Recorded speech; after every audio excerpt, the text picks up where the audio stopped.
The Paradox of Choice, Why More is Less, How the Culture of Abundance Robs Us of Satisfaction by Schwartz. Shopping for Gadgets.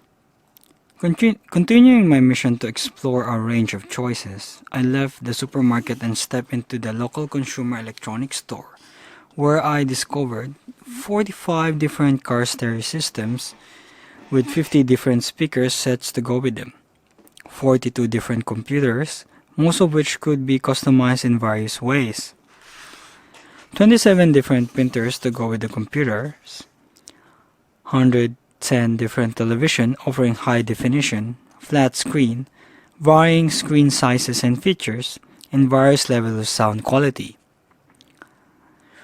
30 different VCRs and 50 different DVD players, 20 video cameras, 85 different telephones, not counting the cellular phones, 74 different stereo tuners, 55 CD players, 32 tape players, remember tapes, and 50 sets of speakers. Given that these components could be mixed and matched in every possible way, that provide the opportunity to create 6,512,000 different music systems.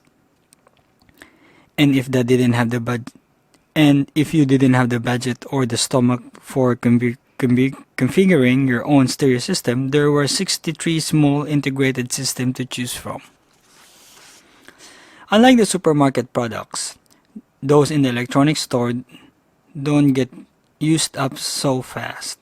If we make a mistake, we either have to live with it or return it and go through the difficult choice process all over again.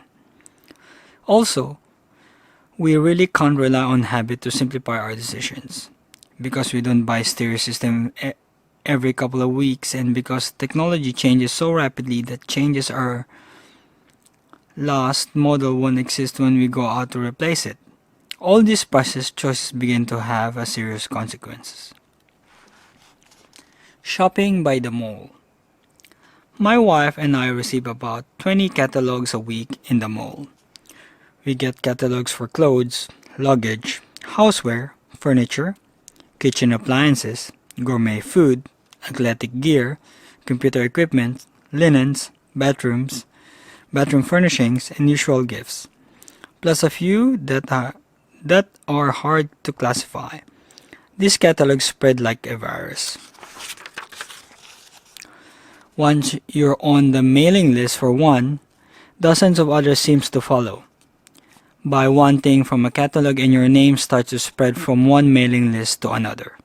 From 1 month alone, I have 25 clothing catalogs sitting on my desk. Opening just one of them, a summer catalog for women, we find 19 different styles of women's t-shirt, each available in 8 different colors, 10 different types of shorts, each available in 8 colors, 8 different styles of chinos, available in 6 to 8 colors, 7 different types of jeans, each available in 5 colors, dozens of different styles of blouses and pants, each available in multiple colors, 9 different styles of thongs, each available in 5 or 6 colors, and then there are bathing suits, 15 one-piece suits and among 2-piece suits, 7 different types of tops, each in about 5 colors combined with 5 different styles of bottoms, each in about 5 colors, to give women a total of 875 different make-your-own 2-piece possibilities. The Paradox of Choice, Why More is Less, How the Culture of Abundance Robs Us of Satisfaction by Schwartz.